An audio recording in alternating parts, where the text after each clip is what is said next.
Hein? Oh! Salut! Bonjour à toutes et à tous, bienvenue sur cette chaîne du koala.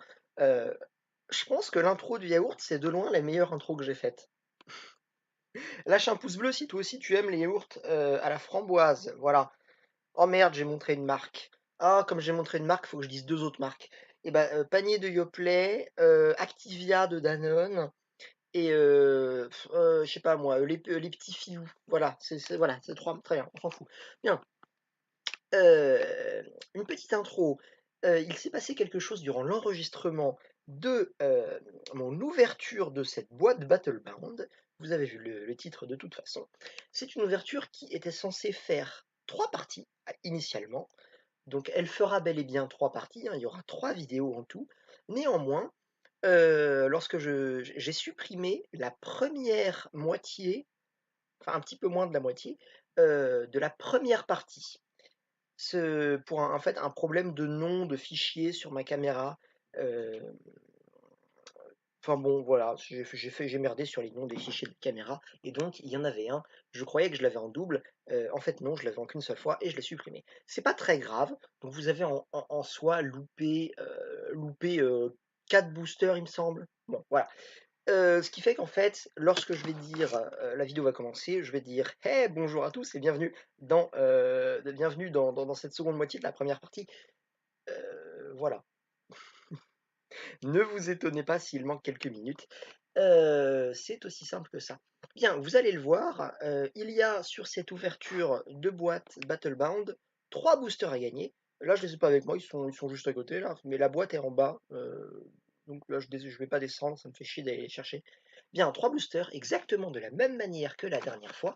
De toute façon, je le dis bien assez suffisamment, dans les vidéos qui arrivent. Ce qu'il se passe, c'est que voilà, ces 3 boosters sont à gagner, comme, la dernière fois.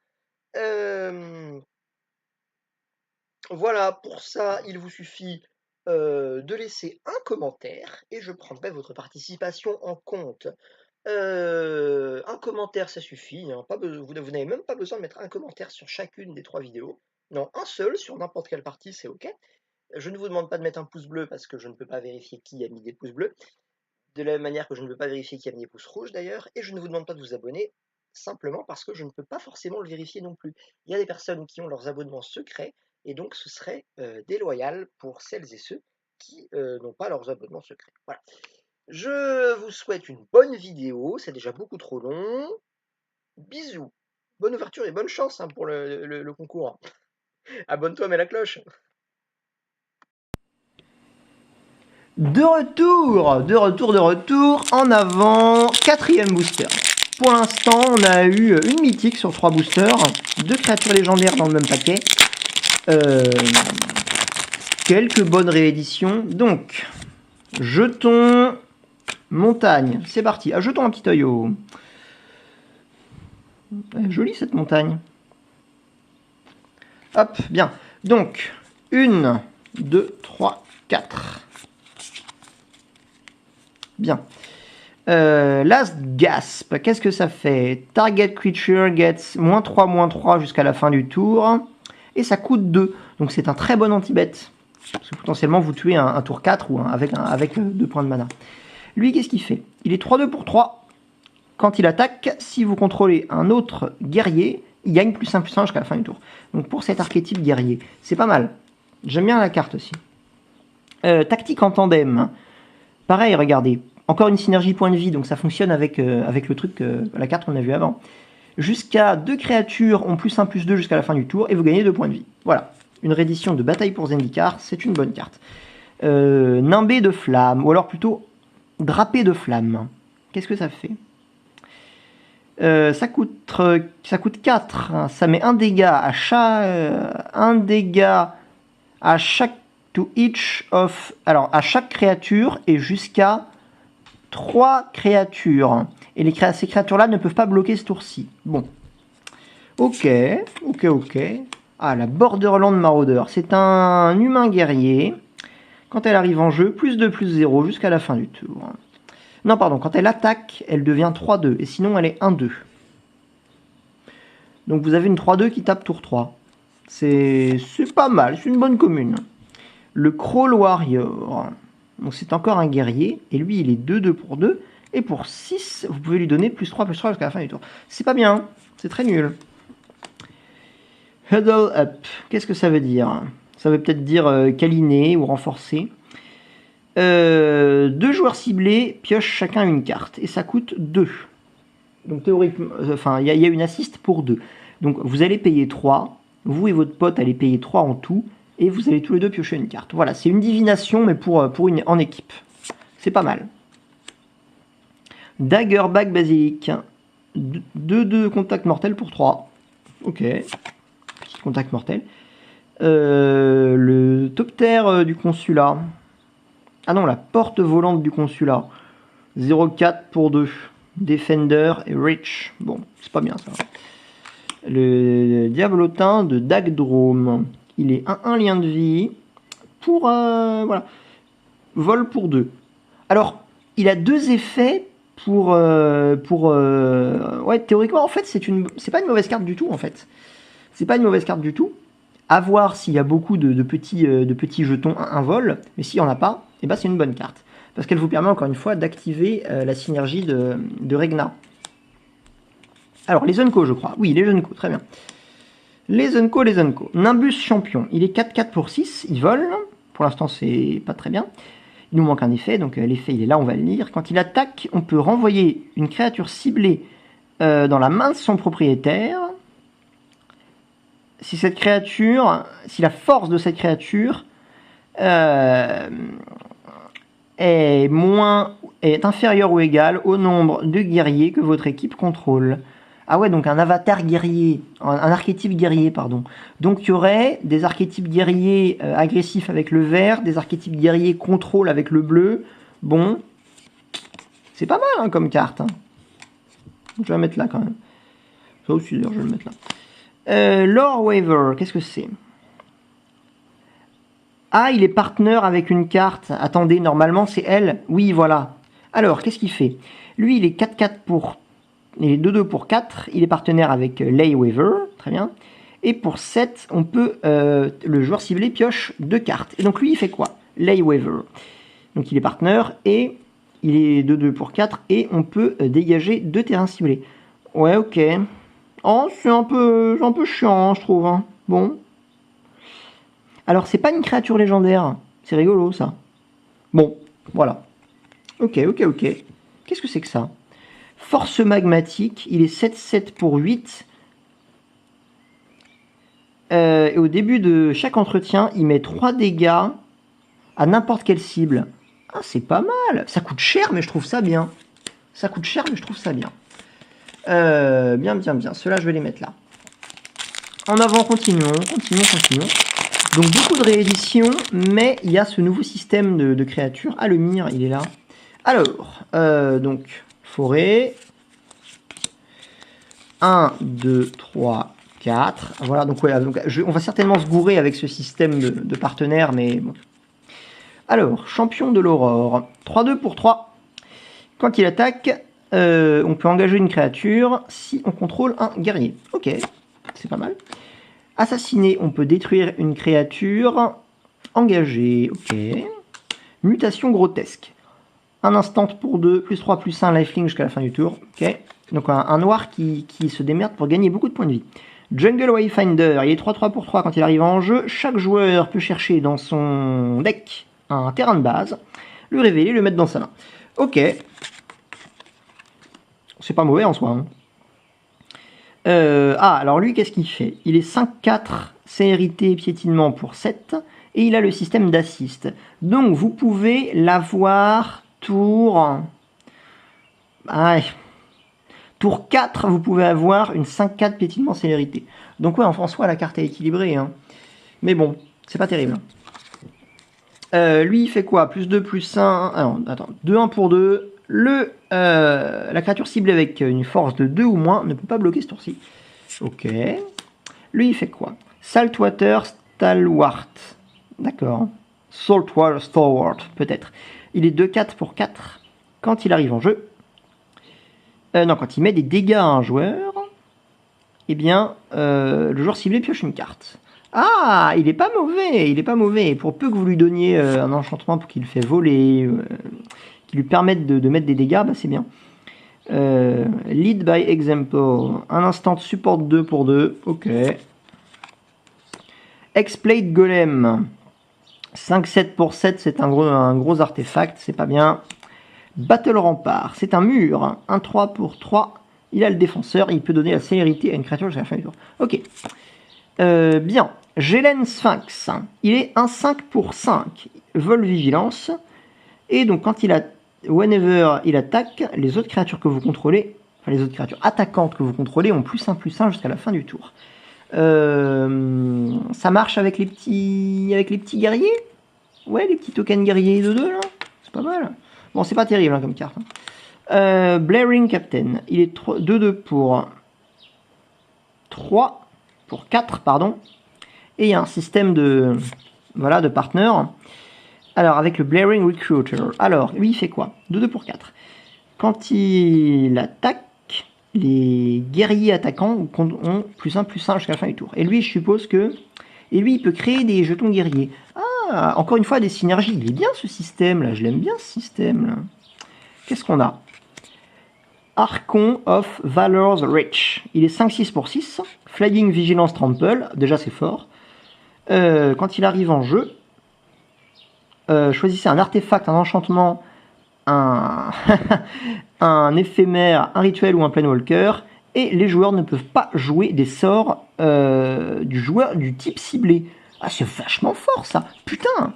Ça, je pense que c'est une des meilleures rares du set. Hein. C'est vachement puissant. Hein. C'est vachement fort. La vache. La vache, la vache. Alors, est-ce que j'ai le temps, attendez, d'ouvrir un autre booster? Est-ce que j'ai le temps? Il reste combien de temps, là? Ouais, il doit me rester le temps. Allez, je vais ouvrir ce booster-là, et ce sera la fin de la première partie, je pense. Oh, l'enfer. Ouvre-toi. Ah, très bien.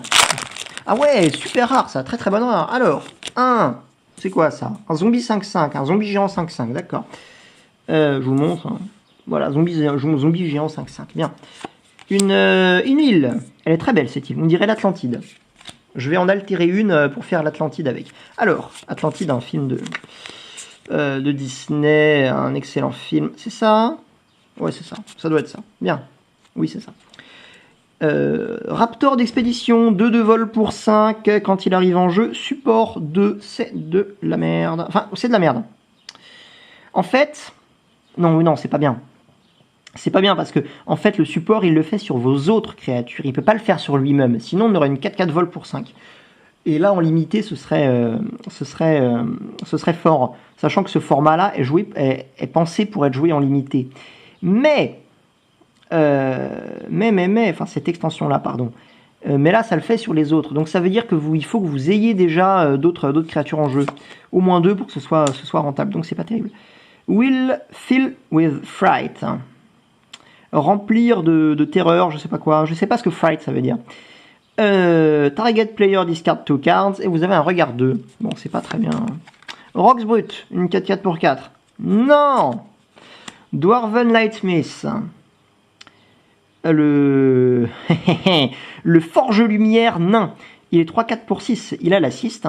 Et quand il arrive en jeu, donc vous pouvez l'avoir tour 3 techniquement. Ça change des autres assists qu'on a vus, qui étaient des assists qui arrivaient sur un tour impair, alors que lui, il arrive sur un tour pair. Et quand il arrive en jeu, les créatures que votre équipe contrôle ont +1/+1 jusqu'à la fin du tour. Donc c'est une bonne carte, ça. Le Sky Shroud Claim, ça coûte 4. Vous allez chercher dans votre librairie jusqu'à 2 forêts. Vous les mettez sur le champ de bataille et vous mélangez votre deck. C'est pas mal. Bath in Dragonfire. Qu'est-ce que c'est? Ça met 4 dégâts à la créature ciblée pour 4. Enfin, pour 3, pardon. C'est pas mal. Complètement perdu, on remet un permanent non-terrain sur le dessus de la bibliothèque de son propriétaire. Ouais, ça coûte 5, hein, quoi. Charging Rhino, 4-4 pour 5. Il ne peut pas être bloqué par plus d'une créature. Donc voilà, il va tuer probablement la bête en face. Il peut pas être double bloqué, quoi. Le Yotian Soldier, 1-4 vigilance pour 3. Ok. C'est nul. C'est pourri. En plus, c'est pas un warrior, c'est un soldier. Le géant benthique, 4-5 Hexproof pour 6, c'est nul. Ah, on arrive aux zones co. Alors, il est 3-3 pour 3, et pour 3, il a le +1/+1 et le piétinement jusqu'à la fin du tour. C'est nul. Battle Mastery, la créature enchantée a la double initiative pour 3. Ça coûte cher. Hein. Battle Rattle Shaman, il est 2-2 pour 4. Quand, au début du combat, pendant notre tour, on peut donner +2/+0 à une créature. Non. Regnaz Sanction, qu'est-ce que c'est? Ça coûte 4, c'est un rituel. Alors, ah oui, alors attendez. Donc pour chaque joueur, vous allez choisir ami ou ennemi, donc friend ou foe. Et donc, chaque ami eh bien, va mettre un marqueur +1/+1 sur chaque créature qu'il contrôle, et chaque ennemi va choisir une créature d'étape qu'il contrôle, et il va taper, donc il va engager le reste de ses créatures. Voilà. Bon, en soi... ouais, ça permet de faire une grosse phase d'attaque. Ça coûte 4, hein. C'est pas nul, hein. C'est pas nul. Bon, allez, j'en ouvre un autre rapidement. Allez. J'en ouvre un autre. Je pense que j'ai le temps encore. Allez, qu'est-ce que c'est que ça? Voilà, un guerrier, on s'en fiche. Une montagne, une. Bon, ok, en fait, la carte SD était pleine, alors j'ai fait ma coupure. Mais on va quand même ouvrir ce booster pour cette première partie. Donc j'avais changé, je crois. Voilà, c'est parti. Donc, leçon douloureuse, réédition d'Amonkhet.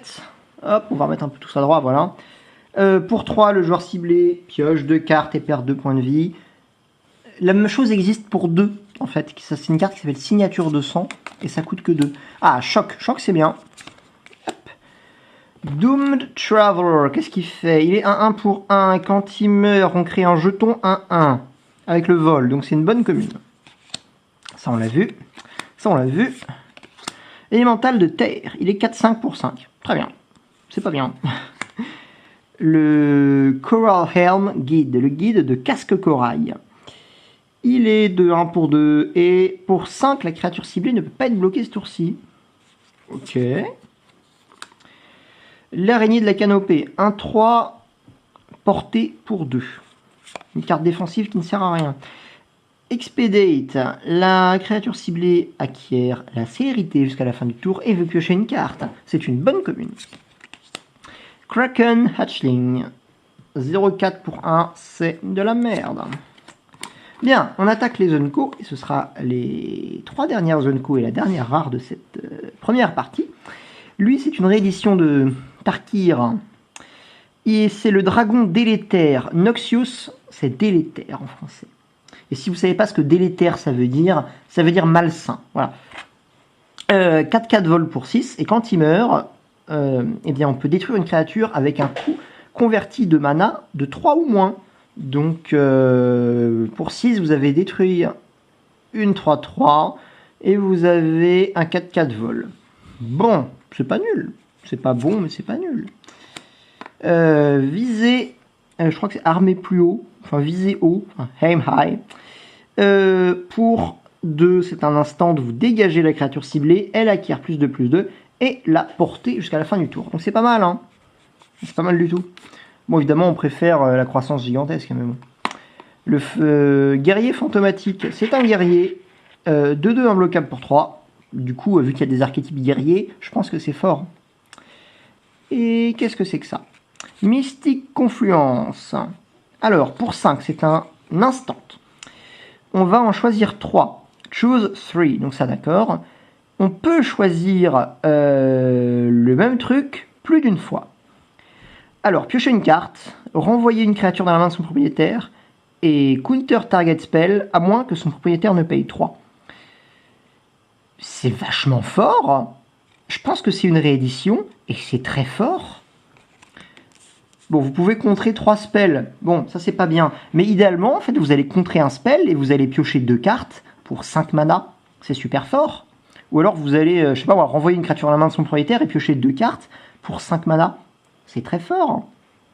Enfin non, ça c'est balanced, c'est équilibré. Mais non, même pas, non, si. Bon, ça c'est vachement fort, Mystical Confluence. Hein, je suis très content de l'avoir. Voilà, très bien. Donc, petit récapitulatif de cette première partie. Ça c'est très bien. Ça, bon, voilà, c'est normal. Ça, pour moi, c'est très fort aussi. Ça, non. Ces deux-là, là, bah, je trouve qu'elles sont bien, moi. Je vais les mettre de côté parce que je sais pas trop. Mais je trouve qu'elles sont bien. Bon, ça, c'est une folle, on s'en fout. La mythique, moyen. Et la foule du Galgengraph, pour des decks zombies, c'est fort. Mais sinon, c'est moyen. Ok, donc... Eh ben écoutez, il n'y a qu'une seule mythique qui a été ouverte pour l'instant. Ça veut dire que, or j'ai ouvert 1, 2, 3, 4, 5, 6, 7, j'ai ouvert 7 boosters. Et j'en ai enlevé 3. Enfin, j'en ai ouvert 7. Ça veut dire que sur les 36 boosters, on en est à 29. Il en reste 29 et il reste potentiellement 4 mythiques. Donc, il y en a potentiellement une là-dedans. Et je profite de ça pour faire le lien avec eh bien, le petit concours. Les 3 boosters sont à gagner. Pour ça, laissez-moi simplement un commentaire et je ferai comme la dernière fois. Vous savez, je mettrai vos noms dans un petit bol et je ferai un tirage au sort en direct. Enfin, je dis en direct, mais en tout cas, je filmerai le tirage au sort. Donc, il n'y aura pas d'embrouille. Bien. Eh bien, écoutez, je vous remercie d'avoir regardé cette première partie. Je vous dis à demain pour la seconde. Bisous!